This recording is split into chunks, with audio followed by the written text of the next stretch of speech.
नमस्कार दोस्तों, welcome to our channel The Study Power. आज की इस वीडियो में हम राजस्थान पटवार भर्ती 2020 में जो भी आपकी राजस्थान जीके का सिलेबस है आप सभी ने देखा होगा, तो हम राजस्थान जीके का सिलेबस ही कवर करने की कोशिश करेंगे। और राजस्थान जीके का एक इम्पॉर्टेंट सेक्शन राजस्थान कला व संस्कृति जो है उसे हम इस वीडियो में डिस्कस करेंगे। आज ही हमारी क्लास 2 है, इससे पहले क्लास 1 हो चुकी है, तो जिन्होंने अभी तक क्लास 1 अटेंड नहीं की है वो तो क्लास 1 अटेंड करें। और करंट अफेयर्स की जहाँ तक बात की जाए तो करंट अफेयर्स के क्वेश्चन भी आपके पटवार भर्ती के एग्जाम में पूछे जाएंगे, तो उसकी भी डेली क्लासेस जो है मॉर्निंग में होती है, तो आप उसे भी अटेंड करें। उससे पहले आप सभी से एक छोटी सी रिक्वेस्ट है कि सबसे जिन्होंने अभी तक हमारे चैनल को सब्सक्राइब नहीं किया है वो हमारे चैनल को सब्सक्राइब करें और बेल आइकन प्रेस करें।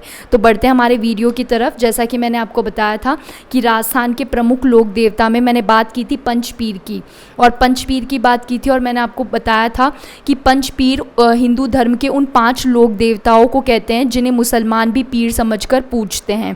ठीक है, तो पंचपीर उन्हें कहा जाता है। वैसे मुसलमान पीर बहुत सारे होते हैं, लेकिन पंचपीर स्पेशली उन 5 लोक देवता के बारे में बात हो रही है जो हिंदू धर्म से संबंधित है और जिनकी मुसलमान भी पूजा करते हैं। ठीक है, तो 5 लोक देवता मैंने आपको बताए थे, रामदेव जी, पाबू जी, हड़बू जी, गोगा जी और मेहा जी मांगलिया, जिसमें से रामदेव जी और पाबू जी की बात क्लास 1 में हो चुकी है। जिन्होंने अटेंड नहीं किए वो एक बार देख ले। और हड़बू जी, गोगा जी और मेहा जी मांगलिया, इसकी बात हम इस क्लास में डिस्कस करेंगे। जितने भी इंपॉर्टेंट क्वेश्चन इनसे रिलेटेड है जो प्रीवियस ईयर में पूछे गए हैं वो सब हम इसमें डिस्कस करेंगे। तो बढ़ते हैं मेहा जी मांगलिया की तरफ। तो मेहा जी मांगलिया से क्वेश्चन जो है वो इतने खास क्वेश्चंस नहीं पूछे जाते हैं, लेकिन फिर भी 1-2 क्वेश्चन जो है वो पूछे जा सकते हैं जो इम्पॉर्टेंट है। तो मैंने सारे वो ही क्वेश्चंस कवर किए हैं जो प्रीवियस ईयर में मेहा जी मांगलिया टॉपिक से जो है पूछे गए हैं। तो लोक देवता मेहा जी मांगलिया का जन्म कब व कहाँ हुआ था? तो मेहा जी मांगलिया का जन्म भाद्रपद कृष्ण अष्टमी को जोधपुर जिले के बापनी नामक गाँव में हुआ था। तो आप ध्यान रखेंगे कि कहाँ हुआ था। भाद्रपद कृष्ण अष्टमी को हुआ था, और भाद्रपद कृष्ण अष्टमी को ही मेहा जी की अष्टमी के रूप में भी मनाया जाता है। और कहाँ हुआ था? तो जोधपुर जिले के बापनी नामक गांव में हुआ था। ये क्वेश्चन अक्सर एग्जाम में पूछा जाता है कि जन्म कहाँ हुआ था। उसके बाद में लोक देवता मेहा जी मांगलिया के वाहन का क्या नाम है? तो वाहन का नाम भी पूछा जाता है। तो लोक देवता मेहा जी मांगलिया का वाहन घोड़ा था, और उस घोड़े का नाम क्या था? किरण काबरा। तो आप ध्यान रखेंगे घोड़े का नाम क्या था? किरण काबरा। उसके बाद में मेहा जी मांगलिया जो है उनका प्रसिद्ध मंदिर कहाँ स्थित है? तो बापिनी गांव जोधपुर जहाँ उनका जन्म हुआ था वहीं उनका प्रसिद्ध मंदिर स्थित है। और इस मंदिर की ये मान्यता है कि इस मंदिर के पुजारी के वंश में कभी वृद्धि नहीं होती, मतलब इस पुजारी की कोई संतान नहीं होती, और ये हमेशा गोद लेकर अपना वंश आगे बढ़ाते हैं, मतलब गोद लेकर ही अपना वंश बढ़ाते हैं, इनकी संतान जो है वो होती नहीं है। तो इस मंदिर की ये मान्यता है कि यहाँ के पुजारी की वंश वृद्धि नहीं होती है। और उसके बाद में मेहा जी मांगलिया जो है उन्होंने किसकी रक्षा करते हुए अपने प्राण त्याग दिए? तो जैसा कि आपको पता है कि जितने भी हमारे लोक देवता है, खासकर पंचपीरों की बात करें तो सबने गायों की रक्षा, धर्म की रक्षा हेतु जो है अपने प्राण त्यागे हैं। जैसे बात की जाए पाबू जी की, जो हमने क्लास 1 में डिस्कस किया, तो उन्होंने भी गायों की रक्षा करते हुए जो है अपना बलिदान दिया। तो यहाँ पे भी मेहा जी मांगलिया जो है उन्होंने अपने प्राण जो है गायों की रक्षा करते हुए त्याग दिए।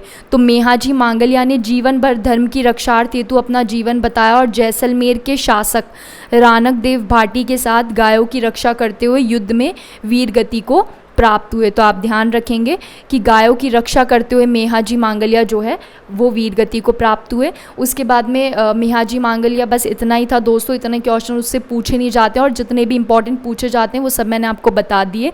बात करें अगर हड़बू जी सांखला की, तो हड़बू जी सांखला भी जो है हमारे पंचपीर में से एक पीर है। और उनके जन्म की बात करें तो उनका जन्म जो है नागौर जिले के भूडोल गाँव में हुआ था। तो ये आप ध्यान रखेंगे कि हड़बू जी का जन्म नागौर जिले के भूडोल गांव में हुआ। हड़बू जी को किन नाम से प्रसिद्ध है? तो अक्सर एग्जाम में क्वेश्चन पूछे जाते हैं, एक लोक देवता दे दिया और किस नाम से प्रसिद्ध है, उसके 4 ऑप्शन दे दिया, या तो एक को एलिमिनेट करना है आपको या एक को चूज करना है। तो आप ध्यान रखेंगे जितने भी मैं लोक देवता बता रही हूँ वो किन किन नामों से प्रसिद्ध है, मैंने सबके बारे में बताया है।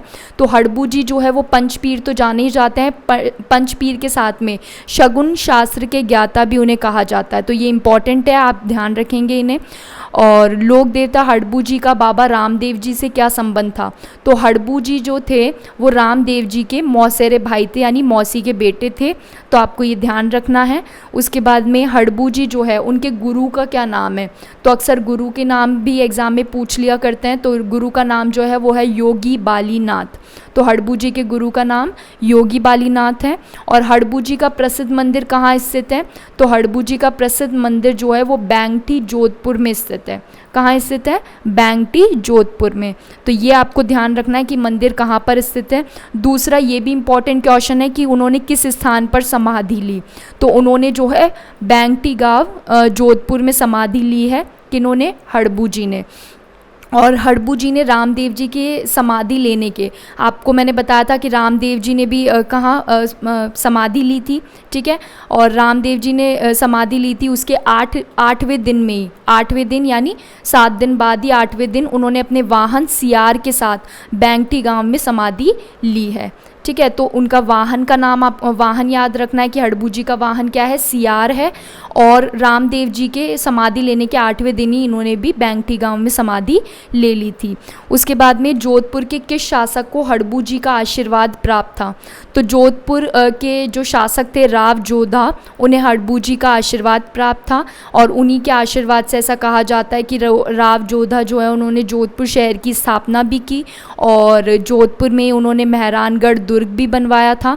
तो आपको ध्यान रखना है राव जोधा के बारे में भी इंपॉर्टेंट पॉइंट्स हैं कि जोधपुर शहर की स्थापना किस शासक ने की? राव जोधा ने। और मेहरानगढ़ दुर्ग जो कि जोधपुर में स्थित है वो किसने बनवाया? वो भी राव जोधा ने बनवाया था। उसके बाद में कौन से लोक देवता जिसकी बैंगटी गांव में पूजा की जाती है? तो मैंने बताया था बैंगटी गांव में उन्होंने समाधि ली है और बैंगटी गांव में इनकी पूजा की जाती है। और ये जो लोक देवता थे, मतलब हड़बू जी, ये अपनी गाड़ी में पंगु गायों के लिए दूर दूर से घास भरकर लाते थे। जैसा कि मैंने बताया कि गायों की रक्षा के लिए इन्होंने प्राण त्याग देते थे, तो गायों की रक्षा के लिए काफ़ी जो है योगदान इनका है गायों की रक्षा में। तो गायों के लिए दूर दूर से घास भरकर लाते थे कौन? हड़बू जी बैलगाड़ी में, ठीक है। तो उसके बाद में जो हड़बू जी का सेक्शन था वो पूरा हो चुका है। जितने भी इम्पोर्टेंट क्वेश्चन थे वो लगभग कवर हो गए हैं हमारे। अगर बात करें गोगा जी की, तो गोगा जी जिन्हें गोगा पीर के नाम से भी जाना जाता है, तो बहुत इंपॉर्टेंट सेक्शन है दोस्तों ये, इससे क्वेश्चन पूछे जाते हैं। एक तो रामदेव जी के सेक्शन से और गोगा जी के सेक्शन से इम्पॉर्टेंट है ये दोनों सेक्शंस, क्योंकि दोनों से ही जो है क्वेश्चंस पूछे जाते हैं। लोक देवता गोगा जी का जन्म कब व कहाँ हुआ था?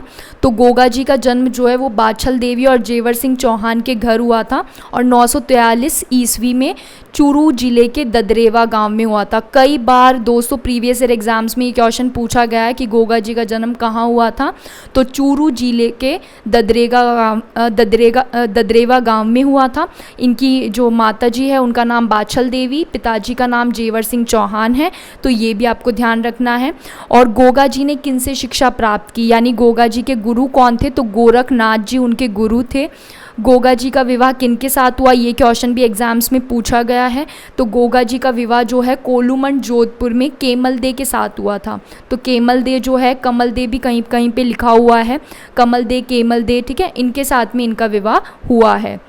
उसके बाद में गोगा जी भारतवर्ष में किन नामों से प्रसिद्ध है? तो कितने नामों से ये प्रसिद्ध है? तो ज़ाहर पीर के नाम से भी, जो मुसलमान हैं वो उन्हें ज़ाहर पीर के नाम से संबोधित करते हैं, इनकी पूजा करते हैं। सांपों के लोक देवता के रूप में भी ये जाने जाते हैं और गोगा पीर भी इन्हें कहा जाता है।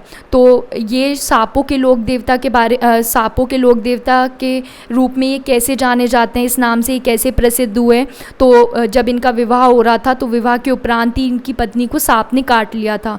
तो रामदेव जी को बहुत क्रोध आया और क्रोधित होकर गोगा जी ने मंत्रों का उच्चारण आरंभ किया और सभी सांप जो है वो स्वतः ही, मतलब अपने आप ही अग्निकुंड में गिरकर जलने लगे।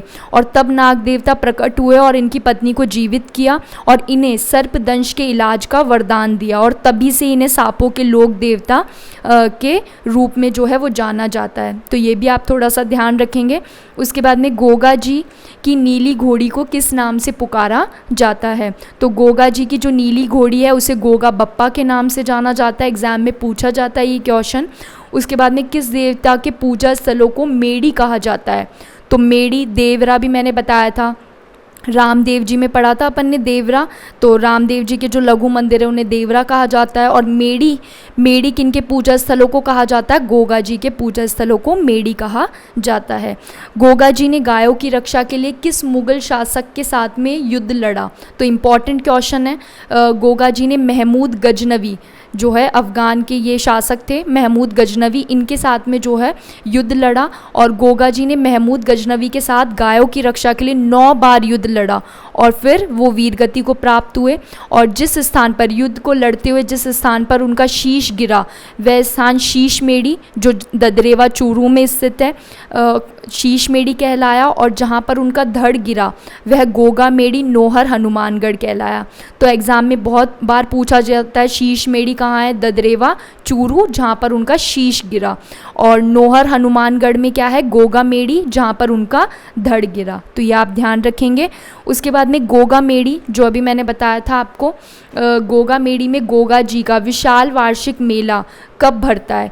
तो गोगा मेड़ी में गोगा जी का विशाल वार्षिक मेला जो है भाद्रपद कृष्ण नवमी को भरता है। और ये कहाँ भरता है? गोगा जी के ही मंदिर में भरता है जो ददरेवा चूरू में स्थित है जहाँ पर उनका शीश गिरा था। ठीक है, गोगा मेड़ी उसे कहते हैं और वहाँ पर गोगा जी का मंदिर स्थित है। और इस तिथि को भाद्रपद कृष्ण नवमी को जब इनका मेला भरता है इसी को गोगा नवमी भी कहते हैं। तो गोगा नवमी के दिन ही गोगा जी का वार्षिक मेला जो है वो भरता है चूरू ददरेवा में। उसके बाद में किसान वर्षा के बाद हल जोतने से पहले गोगा राखड़ी कहाँ बांधता है? तो इम्पॉर्टेंट क्वेश्चन है, काफ़ी बार एग्जाम्स में पूछा गया है गोगा राखी के बारे में। तो किसान जो है वर्षा के बाद हल जोतता है तो सबसे पहले हल और हाली, हाली मतलब किसान, दोनों को क्या बांधता है? गोगा राखड़ी। ठीक है, गोगा जी का नोहर हनुमानगढ़ में स्थित मकबरे नुमा मंदिर किस मुगल शासक के द्वारा बनवाया गया? इंपॉर्टेंट क्वेश्चन है, आप देख सकते हैं दोस्तों कि सारे ही क्वेश्चन मैंने वही लिए हैं जो आपके एग्जाम में प्रीवियस ईयर में पूछे गए हैं और जो इम्पॉर्टेंट है और जिनके मोस्ट एक्सपेक्टेड है कि ये एग्ज़ाम में पूछे जाएंगे। तो हनुमानगढ़ में स्थित मकबरे नुमा मंदिर किस मुगल शासक के द्वारा बनवाया गया? फिरोज शाह तुगलक द्वारा। और गोगा मेड़ी का मकबरे नुमा मंदिर का पुजारी जो है वो 11 माह तक मुस्लिम और 1 माह तक हिंदू रहता है और सर्पदंश से पीड़ित व्यक्तियों का ये इलाज करता है। इस मंदिर की विशेष बात यह है कि इसके मुख्य दरवाजे पर बिस्मिल्लाह की आकृति जो है वो चित्रित है।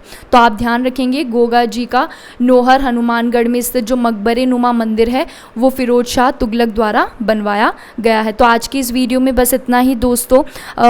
आप सभी के लिए जो है एक टेलीग्राम चैनल भी हमने बनाया है जिसमें डेली हम क्विज़ेस डालते हैं। इन क्विज़ेस की वजह से आपका रिवीजन भी होता रहेगा। तो आप इस टेलीग्राम चैनल को ज्वाइन कर ले ताकि आपको ज़्यादा से ज़्यादा जो है क्विज़ेस आप करेंगे तो आपका रिवाइज भी होता रहेगा, आपका नॉलेज भी इन्हेंसमेंट होगी। ठीक है, उसे आप जितनी भी अपकमिंग एग्ज़ाम से रिलेटेड इन्फॉर्मेशन है वो हम अपने फेसबुक पेज और टेलीग्राम चैनल पर सबसे पहले अपडेट करते हैं। तो आप हमारे फेसबुक पेज को लाइक कर सकते हैं, टेलीग्राम चैनल को ज्वाइन कर सकते हैं।